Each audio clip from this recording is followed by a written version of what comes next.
Okay, let's unpack this. We've got some really layered source material today. It's based on a theological reflection and it's got this sort of central idea. Yeah, looking up to Jesus, going toward the masses, that dual focus is definitely key here. Right. We're gonna, dive into the transfiguration first, that vision on the mountain. That pivotal moment. Exactly.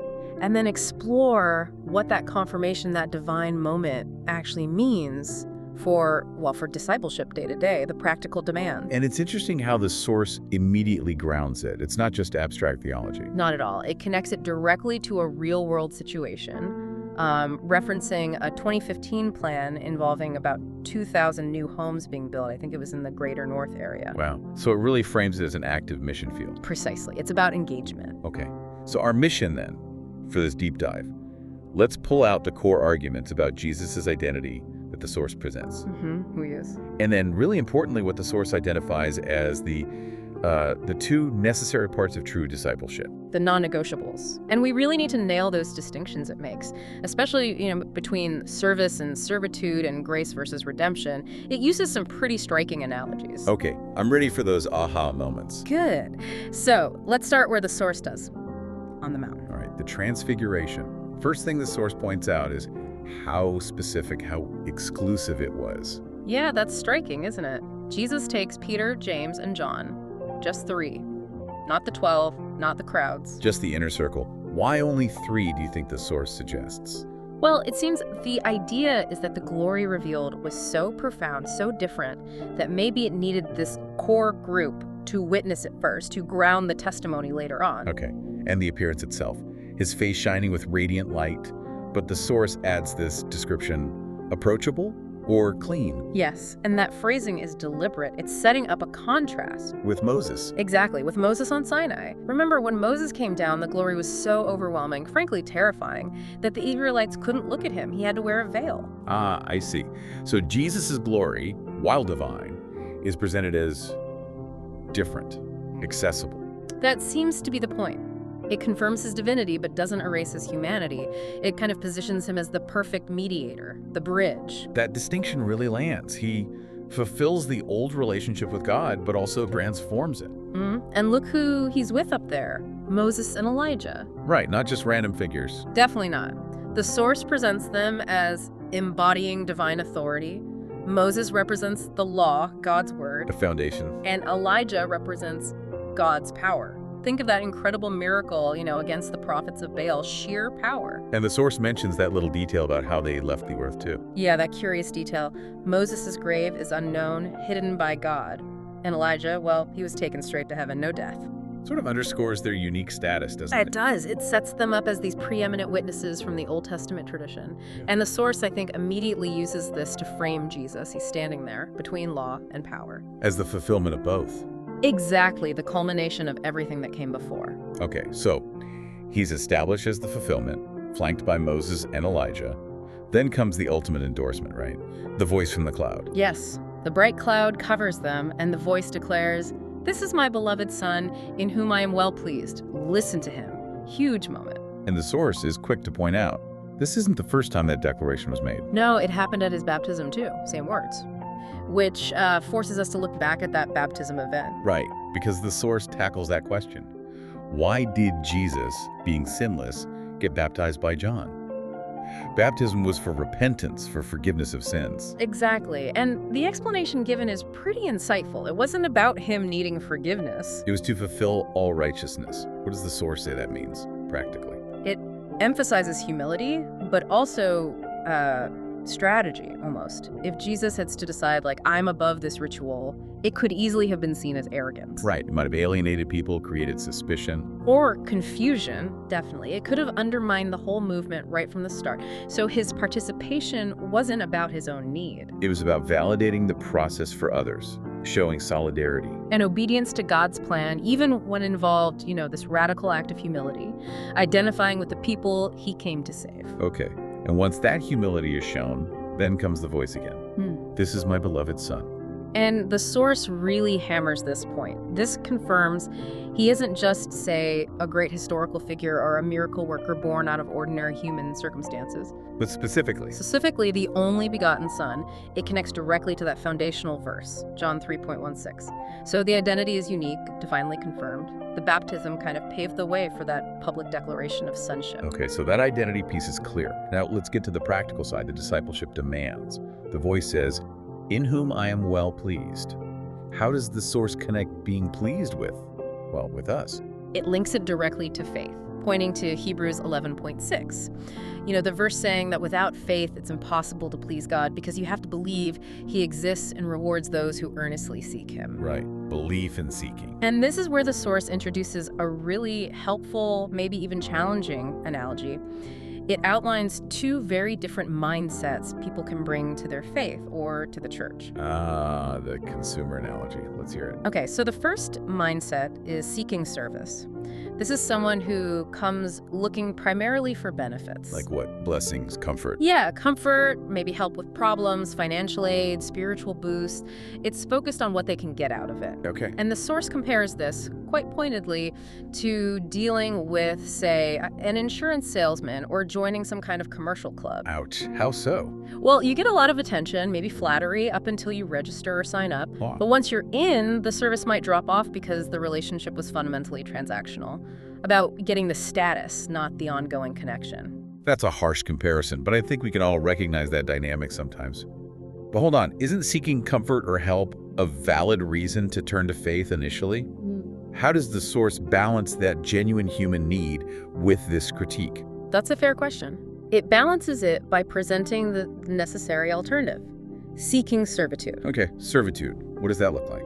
The focus completely shifts. It's not what do I get, but how can I serve? The goal becomes serving God, seeking his truth. And this, the source says, requires humility, requires being willing to bear the cross, even taking responsibility for the suffering of others. So it's about flipping the subject. God is the subject, not me. Exactly. My needs are secondary to his will and his work. And this connects right into a warning the source gives. Okay. Danger of an incomplete gospel. Yeah. It calls it the prince or princess syndrome. Prince or princess syndrome. Okay. It's this belief, maybe unconscious sometimes, that just because you're a child of God, you're automatically entitled to spiritual superiority or guaranteed wealth, health, a life free from major trouble. Like salvation is a VIP pass to an easy life. Sort of, yeah. The fourth argues that expecting automatic material blessings or a trouble-free existence makes the gospel incomplete.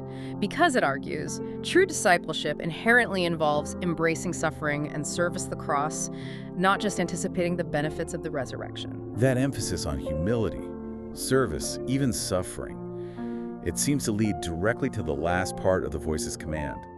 Listen to him. It does. And listening to Jesus, the source argues, leads us straight to his final instructions after the resurrection, the Great Commission in Matthew 28. Where he claims, "All authority in heaven and on earth has been given to me." Right. And this command comes after a period of intense disappointment for the disciples. Because they expected a different kind of king. Exactly. The source even mentions Judas, who handled the money, perhaps highlighting the very worldly expectations some had. They wanted a political liberator, someone to overthrow Rome. And when Jesus was arrested and crucified instead. Their hopes were shattered, disillusionment, fear. It was a crisis moment. So the resurrected Christ doesn't restore that kingdom. He gives them a different mission. A mandate for essentially spiritual education. Go and make students. The word is disciples, but the source emphasizes the student aspect of all nations. And here's where the source gives us another clear analogy, right? The student analogy. Yes, breaking down the commission into two key actions. Both are mandatory. First, baptizing them. This is the registration, getting the status, signing up for the course, becoming identified as a Christian. Correct. But the second part is just as crucial, teaching them to obey everything I have commanded you. And this is the homework. Exactly. The ongoing diligent study, the continuous instruction, learning how to actually live out the commands, the core subject matter. And the source sees a conflict here in modern practice. A potential danger, yes. That churches might, consciously or unconsciously, prioritize the registration, getting people baptized, counting the numbers, Over the homework. over the sustained, deep teaching and training in obedience that actually leads to transformation. So a baptism without that follow-through teaching is like Like a student enrolling in university, getting their ID card, maybe paying tuition, but never actually going to class, never studying, never mastering the material. You have the status, but not the substance. The ability to apply it, to obey, is missing. And this brings it full circle, doesn't it? From the mountain vision back down to the masses. That Great Commission isn't just an idea, it's about taking that homework out into the world. Absolutely. Maybe even literally back to those 2,000 new homes mentioned earlier. The mandate is to go, teach, ensure that new believers, new members, aren't just focused on their initial status, Their registration. but on the ongoing, sometimes difficult process of learning and obeying. It has to be continuous. Otherwise, the source implies the faith might remain shallow, unsustainable. Okay, this final section feels like where it all comes together. Yeah. The source introduces a really critical distinction, one that apparently relies on specific terminology, possibly from Chinese theology. Yes, this is fascinating. It highlights the nuance between two terms. Juezhou, Juo. Getting this difference right seems central to the source's argument, especially about fairness. So let's break them down. First, Juom, what does that represent? That refers to the broader scope. God's universal love, his provision, the general offer of salvation that's available to everyone. Think of it as grace, or maybe general salvation, it's the wide offer. Okay, universal offer, grace. And the second term, Ju. That's the narrower scope. This is redemption, or specific salvation. It's the actual benefit, the salvation that is realized and experienced only by those who actively believe and accept the offer. So, grace is the offer made, redemption is the offer received and activated by belief. Precisely. It requires a personal response to the universal provision. And to make this really clear, the source uses one more analogy, the mother-son's analogy. Right. It's quite simple but effective. Imagine a mother lovingly prepares a wonderful meal for her 3 sons. The act of preparing that meal, making it available to all of them, that's grace. The universal provision. All 3 sons have this status, the right to eat it. Correct. But then their responses differ. The first son just flat out refuses to eat. Okay. The second son maybe takes 1 bite, tastes it, but is indifferent. No real engagement, no belief that it's truly good for him. And the third son. The third son believes his mother's cooking is good, truly trusts it, so he eats the whole meal, maybe even asks for seconds. He is the one who fully benefits. He experiences redemption. Exactly. He activates the benefit of the grace that was offered to all 3. So the conclusion the source draws from this is about fairness. Yes. It stresses that God's love, his grace, is fair because it's offered universally. The meal is on the table for everyone. But redemption isn't automatic. It requires that response of belief, of acceptance, of eating the meal. So the source argues those who only receive the offer of grace but actively reject it or are indifferent to it, Like the first 2 sons. they can't really claim unfairness if they ultimately miss out on the benefit, if they face eternal consequences. The provision was there. John 3.16, again, God so loved the world, grace, that whoever believes redemption shall not perish. Belief is the condition. #hag outro. Wow, okay. That brings together a lot. We went from Jesus' divine identity confirmed on the mountain Fulfilling law and power. to the really demanding practical call for the disciple, the student, shifting from just seeking service like a consumer, To actively choosing servitude. and then landing on this crucial difference between God's universal offer, grace, Available to all. and the personal response of belief that activates redemption. Yeah, the realized benefit. So synthesizing all this, what does it mean for us, listening right now? What's the takeaway for our own practice? Well, I think the source boils it down to needing consistent focus. It's not about a one-time event, not just the baptism, the registration, the initial decision. It's the ongoing homework. Right. Ongoing spiritual practices, prayer, actually reading scripture, serving others, being involved in ministry. The source seems to imply these aren't just like bonus activities for the super committed. They're necessary. Necessary to perhaps compensate for our natural human weakness, our tendency to drift back towards that consumer mindset, or just let things slide. They keep the focus sharp. It really forces you to ask yourself a tough question then, doesn't it? Is my faith just intermittent? Do I pick and choose? Do I back away when things get hard or disappointing? That seems to be the challenge. The source suggests that without that consistent homework, that continuous focus on belief and obedience, the initial registration might eventually lose its meaning. The ultimate challenge then, it seems, is about sincerity and follow-through. I think so. The source basically leaves you asking, Do you have that sustained singular focus on belief that actually drives how you live? Or is your focus primarily on the expected blessings, the service you hope to receive? The call is always look up first. Look up to the giver, yes, so that you have the right perspective and strength to effectively go toward the masses. That is definitely the challenge the source material leaves us with. A really provocative thought. Are you doing your homework?